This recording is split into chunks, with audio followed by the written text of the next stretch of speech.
Next, we're going to look at healthcare systems from around the world. And first, I have Charlie here, who looked at some different healthcares and some comparisons of different healthcares and how they run throughout the country. So, Charlie, could you share some of that information with us? Sure. So I looked at 5 different countries and how their healthcare systems are managed and what the contribution is for both employers, individuals, and the government in these systems. So the first one is the United States. It's managed at the federal and state level and also within the private sector. The employer manages the employee's insurance and pays a majority of the premiums. The individual pays a portion of insurance from their employers, and they can purchase private insurance and Medicare for 65 and older and the disabled. And the government manages the public programs, including Medicaid and Medicare, and they collect taxes for public programs. France, on the other hand, is managed at a federal level. The employer provides supplemental insurance. The individuals, a portion of their salary goes to funding insurance, and the government health insurance is an actual branch of the Social Security system. Germany is managed at the state level. The employers contribute equal amounts as the employers, or as the employees. Individuals are required to pay into health insurance plans until they retire, and the government is responsible for upkeep in the delivery of services. Covers people who are unemployed and or low income. The United Kingdom the government is actually responsible for a national health service. There's no significant role by the employers, and individuals can purchase private insurance, but they're not required to. Government provides actual universal coverage and manages the national health service. Canada is managed at the federal, provincial, and territorial levels. The employer can provide supplemental insurance. They don't have to. The individual pays premiums in some provinces, but not others. They can purchase supplemental private insurance as well. And the government is responsible for delivery of health and social services, and they set the standards for the health systems. That's some really interesting ways to run healthcare. I like those examples. Going a little bit more specific, Neil, you have some specific examples to share with us that maybe some differences in the way healthcare systems are run. Can you explain a little bit about that? Yes, I had a very bad experience in the United States for the healthcare issue because I came from Taiwan. So 3 months ago, I broke my toe, and I went to the clinic in the campus. But at that time, I didn't have the healthcare insurance card, so they rejected me to see a doctor. Okay. So I dealt with the international office and the insurance company, and I went back to the hospital again. And I only did the X-ray check, and they charged me about $37 for the copay. And after 3 months later, they charged me about $110 for the check fee. But in this situation in Taiwan, I think I just only pay $40 for all. So I think it's very ridiculous price in the United States. That's an unfortunate situation. I never realized that it was that bad here sometimes. So finally, we have Aziz and Hani here. They're going to discuss about specific healthcare costs and with specific incidents, and then the overall healthcare costs for insurance companies. So Aziz, asking you first, so what would happen if an uninsured person showed up at a for-profit healthcare facility? Well, kind of walk me through what would go on there. Good question, Mr. Rob. First, thank you so much for having me in your program. And there's a lot of people do not know what's the action taken by the hospitals when these situations happen. First, when it's in normal situations, there's 2 scenarios. It depends of the age of the patient. If it's a child, they have to, by law, they have to treat them. If If they have insurance or they don't have, they have to treat it. Any organization in the United States of America, they have to treat the child patient. Second, if the patient is an adult and they don't have an insurance, there's two scenarios. The first scenario is treat the patient and attempt to collect the money after they stabilize. The second scenario, turn the patient away to non-profit organization or to state-run healthcare organization. So, Aziz, what would happen if it was an emergency, life or death? An emergency situation, any hospital, profit or non-profit, they have to treat the patient. They have to by law.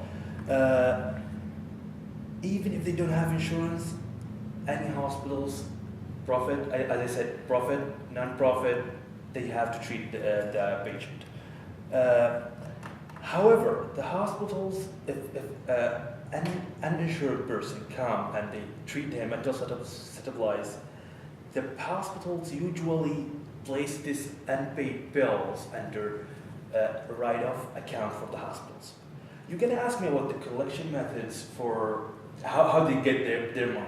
There's 4 methods for collect the health organization to collect their money. First, they make payment plan according to the patient income, or they offer a discount for cash payments. The third one, see if the patients qualify for state assistance program, which is called Medicaid. Failure of pursuing these methods will lead to what's called garnishment. I don't know if that's clear enough to your question or not. Oh, that's good. No, that's very good. Thank you. You know, and taking a look at all that, honey, how would this affect the overall healthcare costs? We talk about having to pay for an emergency situation with people uninsured. How would that affect the overall costs? It actually has a profound impact on the average income patients.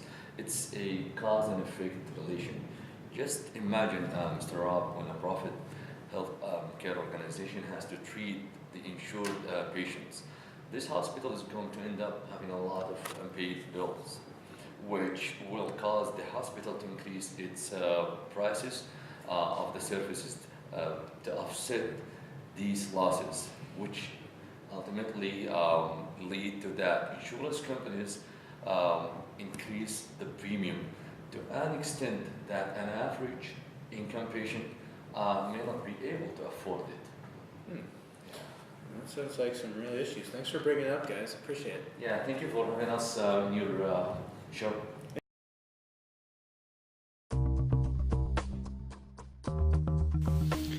After careful consideration of all the information, Team Variety recommends the United States go to a single-payer healthcare system. The benefits of a single-payer healthcare system is that it's easy, simple, it's a non-profit organization that can control costs and be affordable for all. If you take a look on the right is an outline of how the system would work. The insured would go to the provider for service and pay a co-payment. The provider would submit a claim to a national health care fund or insurance and get reimbursed. And the citizens or the insured would then pay in premiums to that fund for use of the system. Within this system, we believe that the system would be fair for the United States, but will it work in the United States? We believe that it would, however not without many challenges. Mainly they would be political. There would be different political parties and groups that believe that healthcare shouldn't be taken over by the government and that should be left to the private sector to control and fund.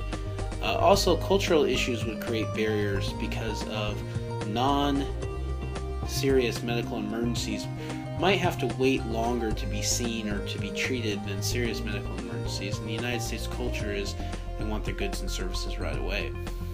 So how would this system be funded?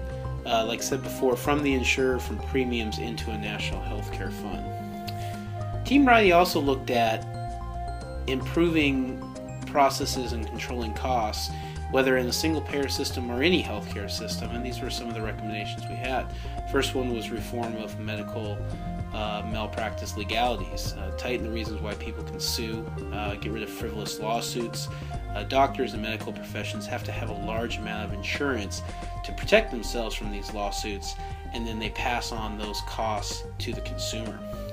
Administrative savings would be something like a universal health care system, which is currently in place in the military and works in the TRICARE system.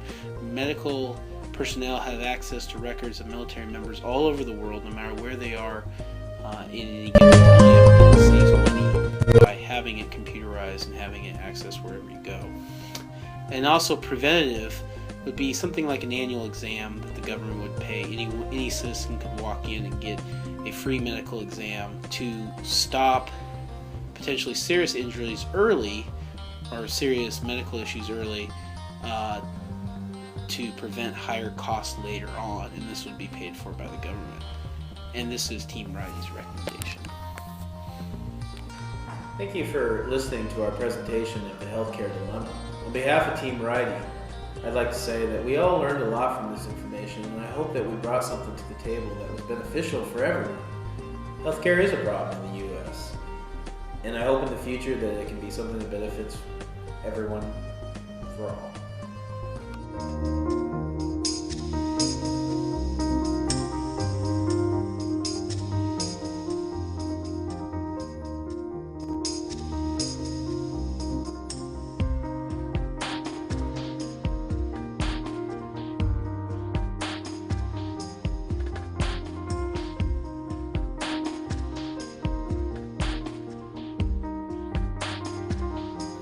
Hey, get back. Get back. He can ask me what some ideas for controlling these.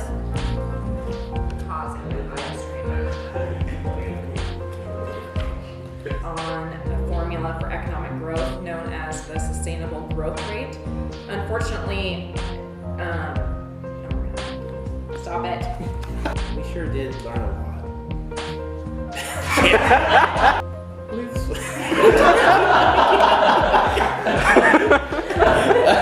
I can't.